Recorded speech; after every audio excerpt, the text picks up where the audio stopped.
Hello class 8 students, welcome to Magnet Brains. मैं हूं आपकी इंग्लिश एजुकेटर।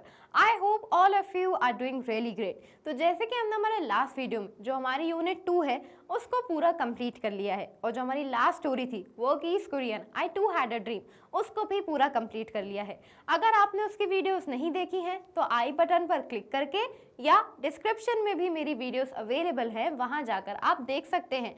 और आज हम स्टार्ट करने वाले हैं हमारी यूनिट 3 जो कि है मिस्ट्री एंड मैजिक। आपको नाम से ही समझ में आ रहा है कि जो हमारी अपकमिंग स्टोरीज होने वाली है ना, इनमें बड़ी ही मिस्ट्री होने वाली है, मैजिक होने वाला है। जिसमें जो हमारी पहली स्टोरी है the case of the fifth word, जो केस था 5वें शब्द का, उसके बारे में हम पढ़ने वाले हैं। तो यहाँ इन स्टोरी में ये जो होने वाली है ना, जिसको हम पढ़ने वाले हैं, इसमें आप और हम दोनों डिटेक्टिव्स बनने वाले हैं और पता करेंगे और साथ में इस केस को सॉल्व करेंगे।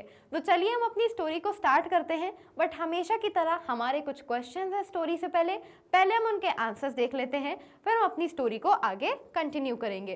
ठीक है, तो हमारा पहला क्वेश्चन क्या है? Work in pairs, solve the crossword puzzle given below with the clues in the form of anagram. तो यहाँ क्या है, हमें एक तरीके से ये क्रॉसवर्ड पजल दिया गया है, इसे हमें क्या करना है, सॉल्व करना है। बट किसकी हेल्प से? हमें एनाग्राम्स फॉर्म करते हुए। अब आप कहेंगे हैं एनाग्राम मतलब क्या होता है मैम?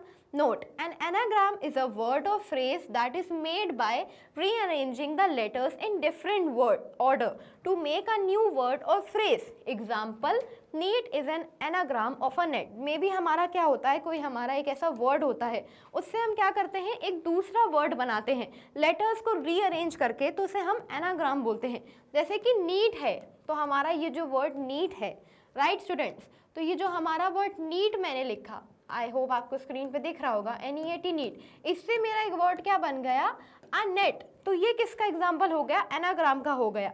तो यही हमें क्या करना है, ये हमें क्रॉस वर्ड हमारा ये पजल दिया गया है, यहाँ हमारे वर्ड्स दिए गए हैं, इनको हमें एनाग्राम्स की हेल्प से हमें क्या करना है, इनको रीअरेंज करना है। तो चलिए साथ में सॉल्व करते हैं। तो हमारा पहला वर्ड क्या है? एस। तो एस, तो वन में अगर हम एस को और आगे पीछे करके कैसे लिख सकते हैं? तो एस का हमारा हो जाएगा CASE, केस। सेम वर्ड है बट हमने क्या करा, लेटर्स को आगे पीछे कर दिया।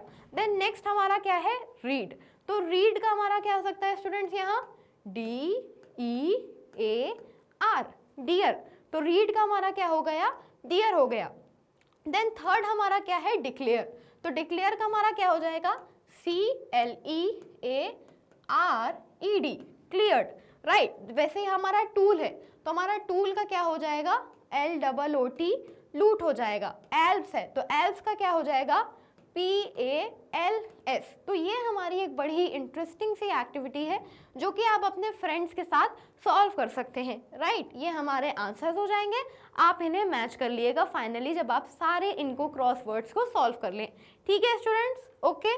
चलिए अब हम आ जाते हैं हमारे नेक्स्ट क्वेश्चन पर। Work in pairs match the different meanings of case in column 2 with the correct usage in the sentences in column 1। Share your answers with your classmate and teacher. तो यहाँ क्या है, हमें कॉलम 1 में ऐसा sentence दिया गया है जिसमें हम कौन से वर्ड का यूज कर रहे हैं? केस का।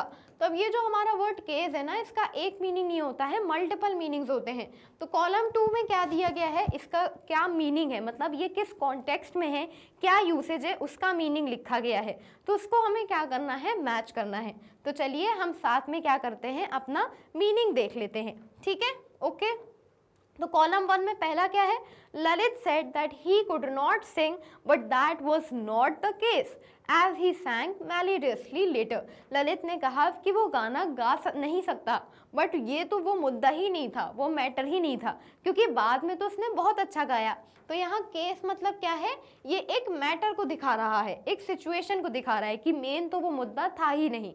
Then next, the lawyer was waiting for the case to be taken up in the court, right. जो लॉयर था वो क्या, केस के लिए बैठा था ताकि वो बात आगे जा सके। तो यहाँ क्या है, सिचुएशन, राइट। हम सुनते हैं ना कि मेरा ऐसा केस चल रहा है, मेरी ऐसी सिचुएशन है, तो यहाँ केस किस लिए यूज हो रहा है? As a situation. Then next, my pencil case is a gift from my grandmother. मेरा जो पेंसिल का केस है वो क्या है, एक तोहफा है जो कि मेरी ग्रैंड मदर ने मुझे दिया है। तो यहाँ केस क्या है, कंटेनर है। क्या हो जाएगा, एज अ कंटेनर उसका मीनिंग है। कहते हैं ना केस, पेंसिल केस हो गया, ज्वेलरी केस हो गई, एक केस टाइप का, डब्बा टाइप का, कंटेनर मतलब हो गया।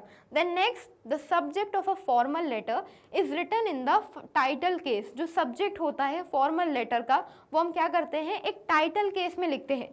तो यहाँ केस क्या दिखा रहा है, केस मतलब हो जाएगा कि एक राइटिंग फॉर्मेट को दिखा रहा है। तो these are the different meanings of the word case, जैसे कि मैटर हो गया, सिचुएशन हो गया, कंटेनर हो गया और राइटिंग फॉर्मेट हो गया। ठीक है, ओके। आई होप आपको अलग अलग मीनिंग केस के कॉन्टेक्स्ट के हिसाब से समझ में आ गए होंगे। ठीक है स्टूडेंट्स, तो चलिए अब हम स्टार्ट करते हैं हमारी स्टोरी। बट इससे पहले मैं आपको इस स्टोरी के बारे में कुछ बताने वाली हूँ। ये जो स्टोरी है ना, इसमें थोड़ा सा सस्पेंस है, थोड़ा सा थ्रिल है, एक केस है जिसे हम साथ में सॉल्व करेंगे। बेसिकली ये मेरा फेवरेट जॉनरा है। जब भी मैं कोई मूवी देखती हूँ, कोई सीरीज़ देखती हूँ, तो आपको किस टाइप की मूवीज़ पसंद है? क्या आपको ये जॉनरा पसंद है जहाँ डिटेक्टिव्स केसेस को सॉल्व करते हैं? और उसमें आपकी फेवरेट मूवी या सीरीज़ क्या है, वो मुझे कॉमेंट सेक्शन में ज़रूर बताइएगा। तो चलिए अब हम अपनी स्टोरी को स्टार्ट करते हैं। Encyclopedia Brown is a young boy who lives in Idaville. तो एनसाइक्लोपीडिया ब्राउन क्या है, एक छोटा सा लड़का है जो कि आइडाविल यूएसए में रहता है। His father is the chief of police. वही उनके जो फादर है वो क्या है, पुलिस के चीफ हैं। In spite of being so young, he often helped his father solve mysteries that even the police find difficult to solve. और even जो encyclopedia है, जैसे कि आपको स्क्रीन पे दिख रहा है, ये एक छोटा सा लड़का है, बट इतनी छोटी उम्र का होने के बावजूद वो ऐसी मिस्ट्रीज को सॉल्व करता है, ऐसे केसेस को सॉल्व करता है जो इवन पुलिस को भी मुश्किल लगते हैं। The discussion are generally held at the dining table. और वो जो भी बातचीत करते हैं वो कहाँ होती है, उनके डाइनिंग टेबल पर होती है। Read this story to find out how the boy wonder solve a case that has been troubling his father. तो ये जो स्टोरी हम पढ़ने वाले हैं, इसमें हम पता करेंगे कि कैसे ये छोटा सा लड़का एक ऐसा केस सॉल्व कर देता है जो कि उसको फादर को सॉल्व करने में, समझने में बड़ी ही दिक्कत आ रही थी। ठीक है, तो हमारा ये जो वीडियो होने वाला है, एक्सप्लेनेशन एक बहुत ही एकदम स्टोरी वे में होने वाला है। बिल्कुल आपको ऐसा नहीं लगेगा कि हम बुक से पढ़ रहे हैं, बिल्कुल आपको ऐसा लगेगा कि मैं आपको एक कहानी सुना रही हूँ, जिससे आपकी लर्निंग और अंडरस्टैंडिंग दोनों ही बहुत बेटर होगी। Encyclopaedias father was chief of police. अब एनसाइक्लोपीडिया फादर जो थे क्या थे, चीफ थे पुलिस के। Everyone thought that he must be the smartest police chief in the country. और सबको लगता था कि वो पूरी कंट्री में सबसे स्मार्ट पुलिस चीफ हैं। क्यों? Chief brown was smart and quick, क्योंकि वो बहुत ज़्यादा समझदार थे, बहुत ज़्यादा क्विक थे। ही did not sit around and worry. वो एकदम ऐसे बैठ के टेंशन नहीं लिया करते थे, एक्शन लेने वालों में से थे। When he came up against a case he could not solve, he acted at once. और कभी कभी उनके पास अगर ऐसा केस आता था जिसको वो सॉल्व नहीं कर पाते थे, तो वो बस एक ही काम करते थे। क्या था वो काम?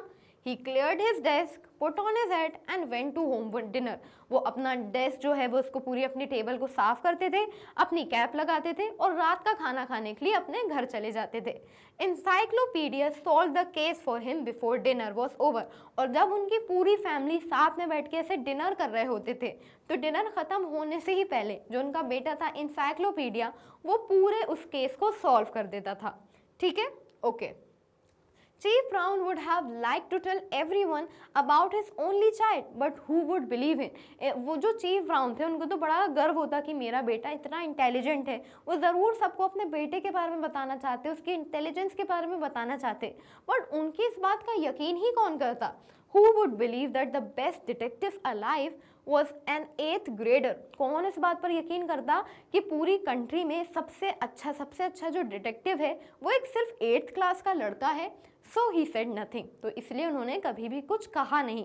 इससे हमें पता चल रहा है कि इंसाइक्लोपीडिया काफ़ी ज़्यादा इंटेलिजेंट था, काफ़ी ज़्यादा क्लेवर था। Encyclopedia never spoke of the help he gave his father. वहीं इंसाइक्लोपीडिया ने भी कभी उस हेल्प, उस मदद की बात नहीं करी जो कि उसने अपने फादर को दी।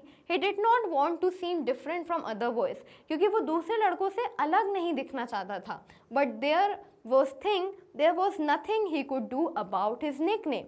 अब निकनेम मतलब क्या होता है स्टूडेंट्स? पेट नेम होता है ना, हमारे पेरेंट्स प्यार में हमारा एक नाम रख देते हैं, हमारे दोस्त हमारा एक नाम रख देते हैं, तो उसे ही हम निकनेम बोलते हैं। बट एक चीज़ थी जिसके बारे में वो कुछ नहीं कर पाता था। क्या था उसका nickname. He was stuck with it, वो उसके साथ फंस गया था, मतलब वो नाम उसने खुद नहीं चुना था, लोगों ने उसका वो नाम रख दिया था। Only his parents and teacher called him by his real name Leroy. सिर्फ उसके पेरेंट्स और टीचर्स ही उसको उसके असल नाम से बुलाते थे, जो कि क्या था, Leroy. Everyone else called him encyclopedia, वहीं बाकी सब उसको इंसाइक्लोपीडिया बुलाते थे। अब सब उसको इंसाइक्लोपीडिया क्यों बुलाते स्टूडेंट्स? इंसाइक्लोपीडिया मतलब होता क्या है? A encyclopedia is a book और a set of books with filled with facts A to Z. तो इंसाइक्लोपीडिया क्या होती है? हमारी एक ऐसी किताब होती है जो कि सारे फैक्ट, सारे नॉलेज से भरी होती है। मे बी एक किताब हो गई या एक सेट ऑफ हमारी बुक्स हो गई, उसमें सारे फैक्ट्स अवेलेबल रहते हैं, ए से लेकर जेड तक, मतलब हर चीज़ रहती है उस किताब में। सो वॉज इंसाइक्लोपीडिया हेड, और इंसाइक्लोपीडिया का जो सर था, जो दिमाग था, वो भी बिल्कुल ऐसे ही था। He read more than anyone in the Idaville, और एडावेल में जितने भी लोग थे आइडावेल में, उसने उन सब से बहुत ज़्यादा किताबें पढ़ी थी। मतलब पूरे आइडावेल में इतनी किताबें किसी ने नहीं पढ़ी होंगी जितनी किताबें इंसाइक्लोपीडिया ने पढ़ी थी। And he never forgot a fact, और इतनी किताबें पढ़ने के बावजूद वो कोई भी फैक्ट नहीं भूलता था, वो जो भी पढ़ता था उसे सब याद रहता था। His pal said he was a library and a computer rolled into one and more user friendly। अब उसके जो दोस्त हैं वो उसे कैसे डिस्क्राइब करते हैं कि वो एक लाइब्रेरी जैसा था। क्यों? क्योंकि उसने बहुत सारी किताबें पढ़ी थी, और एक कंप्यूटर जैसा था, जैसे लाइब्रेरी और कंप्यूटर को साथ में मिला दिया हो ताकि वो सारी नॉलेज बुक से एक बार में बता सके। जैसे हमारा चैट जीपीटी होता है, कुछ भी हम पूछते हैं तो वो हमें डायरेक्ट बता देता है, वहीं बुक्स में हमें ढूंढना पड़ता है। तो वैसे ही उन लोग उसे डिस्क्राइब करते हैं कि वो एक लाइब्रेरी और कंप्यूटर का कॉम्बिनेशन था, और यूज़र फ्रेंडली था, मतलब नेचर उसका काफ़ी ज़्यादा अच्छा था, अच्छे से बात करता था। At the dinner table on Tuesday night, Chief Brown stared at his cream of mushroom soup। अब फाइनली ट्यूसडे की रात को जब सब डिनर पर बैठे होते हैं तो चीफ ब्राउन अपने खाने की तरफ बड़े ही ध्यान से देख रहे होते हैं। Encyclopedia and his mother knew what that mean, उनको पता था कि इसका मतलब क्या है। He had a mystery he could not solve, उनके पास एक ऐसा केस था, एक ऐसी मिस्ट्री थी, एक ऐसा रहस्य था जिसको वो सॉल्व नहीं कर पा रहे थे, समझ नहीं पा रहे थे। Tim Nolan died yesterday, he announced in a matter of fact manner। अब students, in a matter of fact manner मतलब क्या होता है? Without showing much emotion। तो वो एकदम ऐसे अनाउंस करते हुए क्या कहते हैं कि टिम नोलन की कल मौत हो गई। तो वो कोई इमोशंस नहीं दिखाते हैं, एकदम बहुत सिंपल वे में, बहुत नॉर्मल वे में उस बात को बोलते हैं। अक्सर ऐसा होता है ना, हमारे बॉस किसी चीज़ को अनाउंस करते हैं तो उसे हम कह सकते हैं in a matter of fact manner, किसी बात को बिना किसी इमोशंस को बोलना। तो वो क्या कहते हैं कि टिम नोलन कल मर गया, उसकी मौत हो गई। That name is familiar, Mrs Brown said. Mrs brown कहती हैं कि अरे हाँ, ये नाम तो सुना सुना लग रहा है। Wasn't he mixed up in a jewellery robbery a few years ago, क्या वो कुछ साल पहले उसका ज्वेलरी रॉबरी में जो ज्वेलरी की चोरी हुई थी उसमें उसका नाम नहीं आया था? 5 years ago, chief brown replied, वो कहते हैं हाँ, 5 साल पहले। 2 masked men held up the diamond mart on 6th Avenue। 2 masked men थे जिन्होंने क्या करा, 6th Avenue पर जो डायमंड मार्ट बना था वहाँ पर उन्होंने चोरी करी। They got away with the millions of dollars worth of jewelry। और वहाँ उन्होंने क्या करी, मतलब मिलियंस में जो ज्वेलरी थी उसकी चोरी करी, और किसी ने भी उनको कोई पकड़ नहीं पाया। I thought Tim Nolan was arrested, Mrs brown said। अब मिसेस ब्राउन क्या कहती हैं, बट मुझे तो लगा था कि टिम नोलन को अरेस्ट कर लिया गया था, पकड़ लिया गया था। He was questioned, not arrested। Chief brown corrected, वो क्या कहती हैं कि नहीं, सिर्फ उससे सवाल पूछे गए, उसको क्या करा गया, अरेस्ट नहीं करा गया। I always believe that Nolan and a friend a man named Daniel Davenport pulled up the holds up. अब होल्ड अप्स मतलब क्या होता है students, robberies conducted with the use of threat of violence. तो वो क्या कहते हैं कि मुझे हमेशा से इस बात का यकीन था कि नोलन और उसका एक दोस्त डैनियल डेवनपोर्ट, उन्होंने यही चोरी करी थी, ये जो ज्वेलरीज की रॉबरी हुई थी ये चोरी उन्होंने ही करी थी।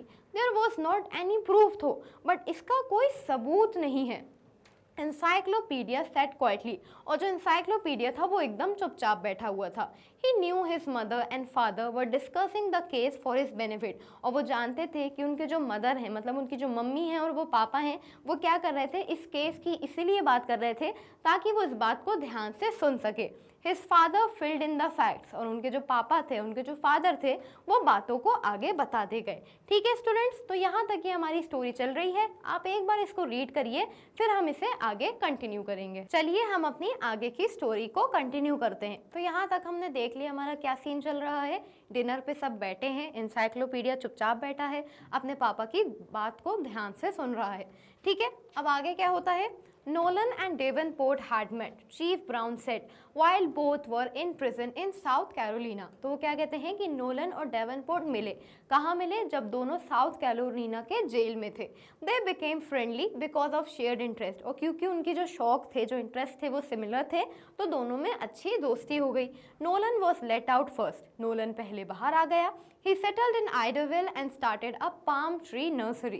अब नर्सरी मतलब क्या होता है students? A place where young plants and trees are grown for sale, right? आपने एक नर्सरी तो देखी होगी, मे बी आपके पेरेंट्स जब एक प्लांट, एक फ्लावर कुछ लेने गए होंगे, राइट? तो नर्सरी में छोटे छोटे ऐसे प्लांट, फ्लावर्स को उगाया जाता है सेल के लिए, ट्रीज को। ठीक है, तो जो नोलन है वो जेल से पहले बाहर आ जाता है और फिर वो आइडरवेल में सेटल हो जाता है और वहाँ वो अपनी एक छोटी सी पाम ट्री नर्सरी को खोल लेता है। इट बेयरली यील्डेड हिम ये लिविंग, बट उससे उसे कोई मतलब ऐसी अर्निंग नहीं होती है, कोई फ़ायदा नहीं होता है। Next, Davenport come to live with Nolan a week before the jewellery store hold up, और डेवनपोर्ट भी फिर आके उसी के साथ रहने लगता है जस्ट एक हफ्ते पहले जब वो चोरी हुई थी। During the hold up one gun mask slipped, और जब ये सब रॉबरी हो रही थी, ये चोरी हो रही थी, तो उनमें से जो एक गनमैन था उसका जो मास्क था वो हट गया था। A clerk thought she recognized Nolan, और एक क्लर्क को लगा कि उसने नोलन को पहचान लिया था, but she was not absolutely sure, but वो उस बात को लेके एकदम श्योर नहीं थी।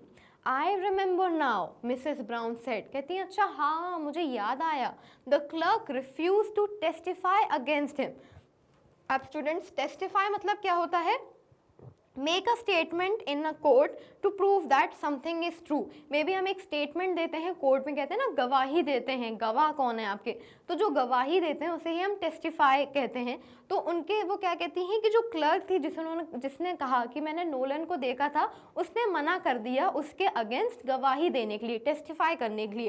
And no trace of the stolen jewellery ever turn up, और जो ज्वेलरी जो थी, वो जो चोरी हुई थी, उसकी हमें एक भी निशानी नहीं मिली, उसके बारे में कुछ भी पता नहीं चला।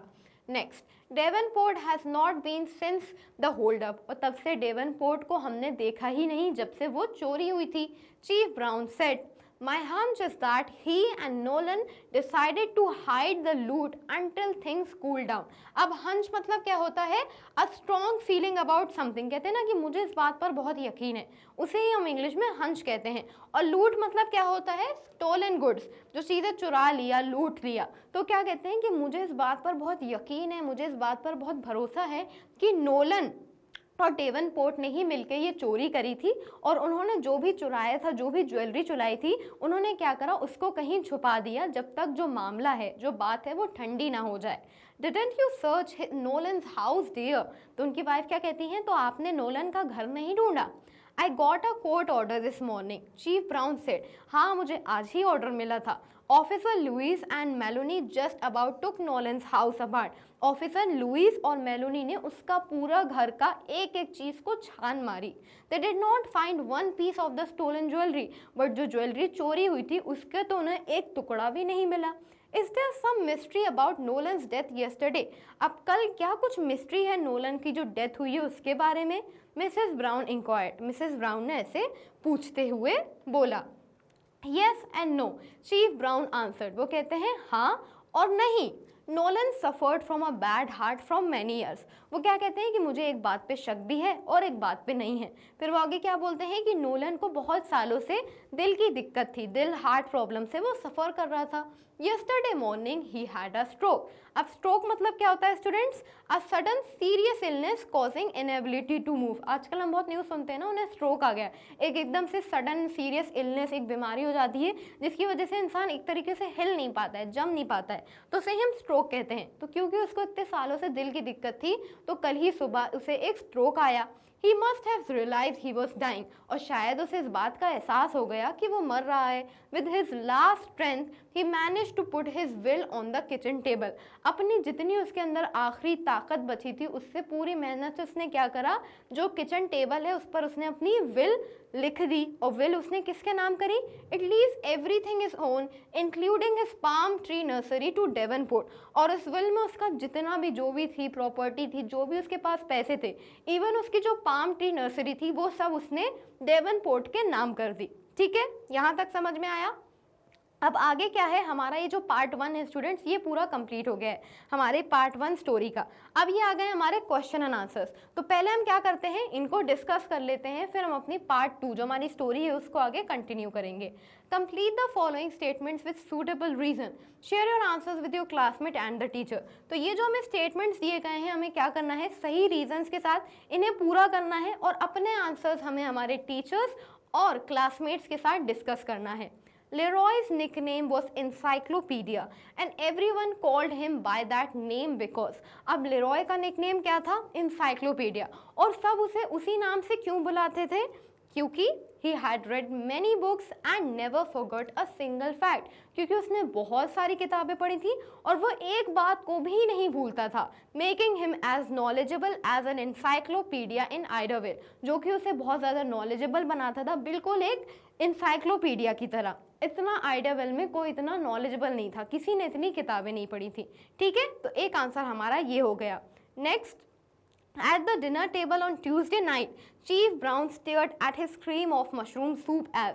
अब ट्यूसडे नाइट को जब डिनर टेबल पर सब बैठे थे तो चीफ ब्राउन क्या करते हैं, अपने खाने की तरफ जो मशरूम सूप क्रीम थी उसकी तरफ बड़े ही ध्यान से देखते हैं। तो इसका मतलब क्या है, because he was deep in thought trying to solve the strange 4 code। ठीक है, क्योंकि वो बहुत ज़्यादा क्या थे, एकदम गहरी सोच में थे और जो 4 कोड था, जो मिस्ट्री थी, उसको सॉल्व करने की कोशिश कर रहे थे। ठीक है, next, Encyclopedia sat quietly at the dinner table because, और जो इंसाइक्लोपीडिया था वो डिनर टेबल पर एकदम चुपचाप बैठा था। क्यों, because he knew his parents were talking about the case so he could solve it, क्योंकि वो जानता था कि जो उसके पेरेंट्स हैं वो उस केस के बारे में इसलिए बात कर रहे थे ताकि वो उसको सॉल्व कर सके।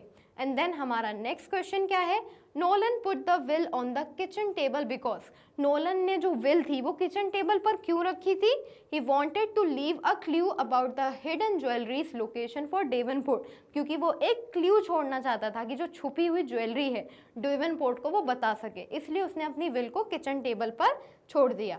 ठीक है, ओके। नाउ अब हमारा नेक्स्ट क्वेश्चन क्या है, do you think chief Brown would need Leroy's help to solve this case, if yes why, if no why not. तो क्या आपको लगता है कि जो लेरॉय है, जो उनका बेटा है, क्या वो चीफ ब्राउन की हेल्प कर सकता है ये केस सॉल्व करने में, अगर हाँ तो क्यों हाँ, और अगर नहीं तो क्यों नहीं। तो हमारा आंसर क्या हो जाएगा, chief Brown needed Leroy's help because the code was too hard and only he could help him solve the mystery. Chief Brown को लेरॉयज की हेल्प ज़रूरत थी क्योंकि जो कोड था वो बहुत ही ज़्यादा हार्ड था, बहुत ही ज़्यादा मुश्किल था और उन्हें उसकी हेल्प की ज़रूरत थी वो मिस्ट्री सॉल्व करने में। ठीक है, ओके। चलिए अब हम स्टार्ट करते हैं हमारे स्टोरी का पार्ट 2। पार्ट 1 हमने पूरा कंप्लीट कर लिया है, तो अब पार्ट 2 में क्या होता है, What suspicious about that? Mrs brown ask. तो जब चीफ ब्राउन बताते हैं कि वो एक हार्ट स्ट्रोक से मरा था तो कहती हैं कि इसमें शक वाली क्या बात है, तो नॉर्मल सी बात है, किसी को भी स्ट्रोक आ सकता है। Nothing about the will itself, just about a sheet from his desk calendar. नहीं, ना ही उसकी डेथ कुछ सस्पिशियस थी और जो विल में जो भी लिखा था उसमें भी कुछ ऐसा सस्पिशियस नहीं था, बट एक कागज़ का टुकड़ा था टेस्ट कैलेंडर से ऐसे फटा हुआ पड़ा हुआ था, जैसे कि आपको स्क्रीन पे दिख रहा है, ये हमारा कैलेंडर है और ये ऐसे फटा हुआ है और ये किससे है, ऐसे विल से अटैच्ड है। राइट, विल मतलब क्या होता है students, a legal document that set what is to be happen to somebody's money and property after their death. कहते हैं ना, विल में उसका नाम नहीं है, विल में सारी प्रॉपर्टी मेरे नाम करी गई है। तो विल क्या होता है, हमारा एक डॉक्यूमेंट होता है जिसमें इंसान की डेथ के बाद उनकी सारी प्रॉपर्टी किसके नाम होगी वो सारी चीज़ें जो हैं लिखी रहती है। तो क्या कहते हैं कि एक फटा हुआ सा पेज का टुकड़ा था कैलेंडर से जो कि उस विल में चिपका हुआ था। He took out his pocket, notebook and leafed through the pages. अब लीव्ड थ्रू मतलब क्या होता है स्टूडेंट्स, क्वाइटली टर्न्ड, राइट, जब हम ऐसे एकदम ऐसे पेजेस पर लटते हैं ना, तो वो भी क्या करते हैं, अपनी जेब से क्या करते हैं, पॉकेट से एक नोटबुक, एक छोटी सी किताब निकालते हैं और उसके किताब के पन्नों को पलटने लगते हैं। ठीक है, next, I copied what Nolan road on the sheet, he said here it is. और वो कहते हैं कि नोलन ने उस शीट पे जो भी लिखा था मैंने उसको कॉपी कर लिया, मैंने उसे उतार लिया। He handed the notebook to Mrs Brown, और वो किताब मिसेस ब्राउन अपनी वाइफ को दे देते हैं। She red what he had copied, और वो पढ़ती हैं कि उन्होंने क्या लिखा था। It has Davenport name and address, अरे इसमें तो डेवनपोर्ट का नाम और एड्रेस लिखा है। She said and a few words I don't understand, और कुछ ऐसे शब्द जो कि मुझे समझ ही नहीं आ रहे हैं। She handed the book notebook to Encyclopedia, और वो यही कॉपी जो किताब है वो क्या करती हैं, छोटी सी नोटबुक इंसाइक्लोपीडिया को दे देती हैं। What do you make of the 4 words Leroy, तो क्या कहता है कि तुम्हें इन 4 शब्दों के बारे में क्या समझ में आ रहा है Leroy. Encyclopedia read the 4 words below Davenport's name address, अब डेवनपोर्ट्स का जो नाम और एड्रेस लिखा था उसके नीचे जो 4 शब्द लिखे थे उसे उन्होंने पढ़ा। नॉर्म, ऊटे, स्वीडन, हर्ट्स, कितना अजीब सा है ये, कुछ समझ ही नहीं आ रहा। नॉर्म, ऊटे, स्वीडन, हर्ट्स, तो वो क्या करता है, इस कोट को पढ़ता है। Mrs Brown looked at him hopefully, अब मिसेस ब्राउन बड़ी ही उम्मीद के साथ उसकी तरफ देखती हैं कि अब ये बताएगा कि इस केस की मिस्ट्री क्या है, इसका सोल्यूशन क्या है। Usually he needed to ask 1 question to solve a case before dessert, ज़्यादातर उसको क्या करता था, उसे सिर्फ एक सवाल की ज़रूरत पड़ती थी, वो सिर्फ एक सवाल पूछता था और डेजर्ट आने से पहले वो पूरा केस सॉल्व कर देता था। दे वर स्टिल ऑन सूप, और वो अभी भी सूप को खा रहे थे। Encyclopedia leaned back and closed his eyes while he did his hardest thinking. अब encyclopedia क्या करता है, ऐसे पीछे की तरफ टिकता है और एकदम से आंखें बंद करके गहरी सोच में चला जाता है। होता है ना, जब हमें कोई काम नहीं समझ में आ रहा होता है तो हम एकदम ऐसे टिक के आंखें बंद करके गहरी सोच में चले जाते हैं। encyclopedia भी बिल्कुल ऐसे ही करता है। After several seconds, he opened his eyes and asked his question. और फिर कुछ मतलब बहुत सारे सेकंड्स के बाद फाइनली वो अपनी ऐसे आंखें खोलता है और एक सवाल पूछता है। क्या है वो सवाल? Is there a young fig tree in Mr. Nolan's palm tree nursery? वो क्या कहता है कि जो मिस्टर नोलन की जो पाम ट्री नर्सरी है, क्या उसमें एक छोटा सा फिर का पेड़ है? राइट, फिर हमारा एक तरीके का पेड़ होता है जो कि मैं आपको अभी स्क्रीन पे आगे दिखाऊंगी। Chief Brown thought a moment, तो चीफ ब्राउन थोड़ी देर के लिए ऐसे सोचते हैं। Yes there is one on the south side of the house, how did you know? कहते हैं अरे हाँ, एक पेड़ घर के साउथ की साइड में बना हुआ है, तुम्हें कैसे पता? The 4 word says so, encyclopedia answer, वो क्या कहता है, वो 4 शब्द ही बता रहे हैं। They do said chief brown, वो कहते हैं अच्छा क्या वो ये बता रहे हैं? See for yourself, encyclopedia urged, वो क्या कहते हैं आप खुद देख लीजिए। Chief Brown studied the 4 words Norm, Ute, Sweden, hurts, वो वापस से वो 4 शब्दों को पढ़ते हैं। Norm, Ute, Sweden, hurts. He shook his head and pass the notebook to Mrs Brown again. Can you figure it out? वो अपने से सर हिलाते हैं, उनको कुछ समझ में नहीं आता कन्फ्यूजन में, और वो वापस से वो किताब, वो नोटबुक इसको शेयर कर देते हैं मिसेस ब्राउन को और उनसे पूछते हैं कि क्या तुम्हें कुछ समझ में आ रहा है? Norm is a shortening of a nominative, a grammatical term. वो क्या कहती हैं कि नॉर्म तो नॉमिनेटिव का एक ग्रामेटिकल टर्म है, उसका शॉर्टनिंग है। Stated Mrs brown who had taught English and other subject in high school. Mrs brown English और दूसरे सब्जेक्ट पढ़ा चुकी थी हाई स्कूल में, तो वो अपनी नॉलेज के हिसाब से बताती हैं। Utes are an American Indian tribe, वहीं जो ऊटेस है वो क्या है, एक अमेरिकन इंडियन ट्राइब है। Sweden is a country in northern Europe, वहीं स्वीडन एक कंट्री है यूरोप में। और हर्ट इज हर्ट्स, और हर्ट्स मतलब तो होता है चोट लगना, तो हर्ट मतलब hurt. She lifted her gaze to encyclopedia and shook her head, फिर वो इंसाइक्लोपीडिया की तरफ देखती हैं और अपना सर हिलाती हैं। मतलब उन्हें भी कुछ नहीं समझ में आता है कि इसका मीनिंग कैसे है। Right, I can't figure it out, she confessed. Confess मतलब क्या होता है, एडमिटेड, किसी बात को मानना। तो वो कहती हैं कि मुझे नहीं समझ में आ रहा है। Davenport disappeared right after the hold up, encyclopedia reminded her, और इंसाइक्लोपीडिया उन्हें ये बात याद दिलाता है कि डेवनपोर्ट फौरन ही गायब हो गया था जब उसको रॉबरी में पकड़ा गया था, चोरी में क्या करा गया था, जब वो चोरी हुई थी, जब उसमें इन्वॉल्व था वो, तो उसके बाद वो फौरन गायब हो गया था। As Dad said, Davenport and Nolan must have hidden the stolen jewelry. और जैसे कि पापा ने कहा कि डेवनपोर्ट और नोलन ने ज़रूर ज्वेलरी को छुपा दिया होगा ताकि किसी को पता ना चले. Probably not a week or so ago, Nolan changed the hiding place. May be एक हफ्ते पहले या उससे कुछ दिन पहले उसने ज़रूर छुपाने की जगह को बदल दिया होगा. You think that he tried to tell Davenport by phone and failed to reach him? Mrs. Brown asked. वो क्या कहती हैं, अच्छा, और क्या उसने जब उसे कॉल लगाने की कोशिश करी और उसकी बात नहीं हो पाई? So he wrote the 4 words as he was dying. तो उसने वो 4 शब्द लिख दिए जब वो मर रहा था. तो आगे क्या होता है? Chief Brown noted, we will find Davenport now that we know his address. हाँ, डेवनपोर्ट को तो अब हम लोग ढूंढ लेंगे क्योंकि अब हमें उसका एड्रेस पता चल गया है. He will learn that he has been left the palm tree nursery. उसे पता चल जाएगा कि उसके नाम पाम ट्री नर्सरी कर दी गई है. Mrs Brown said and the 4 words will tell him where the jewellery is hidden. और वो जो 4 शब्द हैं वो उसे बताएंगे कि ज्वेलरी कहाँ छुपी हुई है. मतलब उनका था कि हमें तो समझ में आ नहीं रहा, वो कैसे समझेगा. तो एनसाइक्लोपीडिया क्या कहता है? राइट, बिल्कुल सही.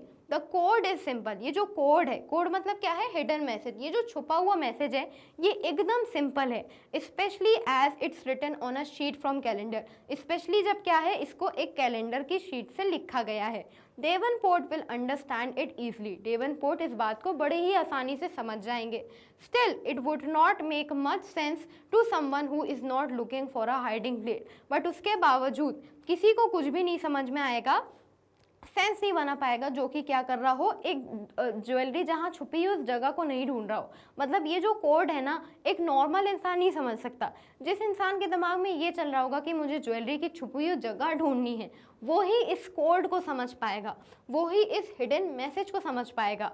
Leroy, Mrs brown exclaimed. अब वो एकदम तेज आवाज में कहती हैं कि Leroy, what do the 4 words mean. वो क्या कहती हैं? अरे 4 words का मतलब क्या है? You already guessed, mom. They tell where the jewelry is hidden. वो क्या कहता है? मॉम, आपने खुद ही अंदाजा लगा लिया है. वो बता रहे हैं जगह जहाँ ज्वेलरी छुपी हुई है. Mrs Brown looked ready to explode with impatience. Where? Mrs Brown बिल्कुल ऐसा लगता है कि आप बेसब्री से एकदम ऐसे फटी जाएंगे और एकदम ऐसे कहती हैं कि कहाँ छुपी है jewellery. Encyclopedia smiled. Why? Under the 5th word, he said. अब एनसाइक्लोपीडिया क्या करता है? इसे मुस्कुराते हुए कहता है, क्यों? जो 5th word है उसके नीचे छुपी हुई हैं. What was the 5th word? 5th word क्या है? ठीक है, आगे क्या होता है? To tell Davenport where he had hidden the stolen jewelry, Nolan wrote a 4 word code. ताकि वो डेवनपोर्ट को बता सके कि जो ज्वेलरी है वो कहाँ छुपी हुई है, तो उसने क्या करा? ये 4 word का कोड लिखा. As the key to the code, he wrote the 4 words from a sheet from a desk calendar. और उसने ये जो कोड है वो कहीं भी लिख सकता था, बट उसने वो शीट कहाँ से फाड़ी? डेस्क कैलेंडर से फाड़ी. The 4 words stood for the days of the week. और ये जो 4 कोड है वर्ड्स का, इनका क्या मतलब है? ये वीक के दिन को दिखा रहे हैं. Nolan drops the letter D. Nolan ने डे को हटा दिया. Then he use the other letters to form word. फिर उसने क्या करा? दूसरे लेटर से वर्ड बनाया. राइट, डे होता है ना, हम शॉर्ट फॉर्म में हम डे हटा के लिख देते हैं ट्यूज, मन, राइट, वेड, ऐसे. तो उसने भी क्या करा? डे को हटा दिया. फिर उन वीक के जो डेज थे उससे उसने वर्ड बनाया. तो मंडे था तो मंडे का क्या कर दिया? नॉर्म. ट्यूसडे था तो ट्यूसडे को आगे पीछे उल्टा नीचे करके क्या कर दिया? ऊटस. वेडनेसडे का उसने क्या कर दिया? वेडनेसडे का उसने बना दिया स्वीडन. और थर्सडे का उसने क्या बना दिया? हर्ट्स बना दिया. और अब एक 5वां वर्ड था जो कि मिसिंग था. The unwritten 5th word was फिर, जो कि था फ्राइडे. समझ में आई? उसने इस तरीके से कैलेंडर से फाड़ के वीक के डेज के वर्ड्स को, लेटर्स को आगे पीछे करके बना दिया. मंडे का उसने क्या कर दिया? नॉर्म कर दिया. ट्यूसडे का उसने ऊटिस कर दिया. वेडनेसडे को उसने आगे पीछे करके स्वीडन लिख दिया. और हर्ट्स का थर्सडे का उसने हर्ट्स कर दिया. और फ्राइडे का शॉर्ट फॉर्म, अब FRI अपन फ्राइडे लिखते हैं तो उसका आगे पीछे का क्या हो जाएगा? FIR फिर. और फिर क्या है? फिर हमारा एक ट्री है. The jewellery was found inside a 20 gallon jug of earth from which the young fig tree in Nolen's nursery. ठीक है, और जैसा कि इंसाइक्लोपीडिया ने कहा था कि जो ज्वेलरी है, जो पाम ट्री की जो फिग ट्री है, वहाँ उस नर्सरी में जो ज्वेलरी थी वो छुपी हुई थी। बिल्कुल ऐसा ही हुआ, जो छोटा सा वो फिग ट्री था उसकी ज़मीन के अंदर पॉट में जितनी भी ज्वेलरी थी वो पूरी ज्वेलरी मिल गई, just as Encyclopedia had foreseen. अब फोरसीन मतलब क्या होता है? प्रिडिक्टेड। जैसा ही इंसाइक्लोपीडिया ने अंदाज़ा लगाया था, प्रिडिक्ट करा था, बिल्कुल ज्वेलरी वही मिली। ठीक है स्टूडेंट्स, तो यहाँ ये जो हमारी स्टोरी है और ये जो हमारा केस है ये पूरा इसी के साथ कंप्लीट हो जाता है। हमने अपनी मिस्ट्री को फाइनली सॉल्व कर लिया और देखा कि जो 4 वर्ड कोड था कैसे वो हमारे वीक के डेज का था और कैसे जो 5th हमारा मिसिंग वर्ड था, the case of the 5th word, वो था फ्राइडे, जो कि नेक्स्ट में हमारा क्या बनता है? फिग ट्री की हिंट देता है। ठीक है, तो आई होप आपको ये जो हमारी स्टोरी है पूरी समझ में आई होगी। इसको अडैप्ट करा है डोनाल्ड जे सोबोल ने। ठीक है, तो इसी के साथ ये जो हमारी वीडियो है ये पूरी कंप्लीट हो जाती है। अब आगे की ऐसे ही वीडियोस देखने के लिए आप हमारे चैनल, ऐप और वेबसाइट को विजिट कर सकते हैं। ये हमारे कुछ टॉप कोर्सेज हैं। For e notes and e books the link in the description. Magnet brains provide high quality education, वो भी बिल्कुल फ्री में। अब आपको करना है वीडियो को लाइक, चैनल को सब्सक्राइब और हाँ, कमेंट करना तो बिल्कुल नहीं भूलें। Thank you so much for watching.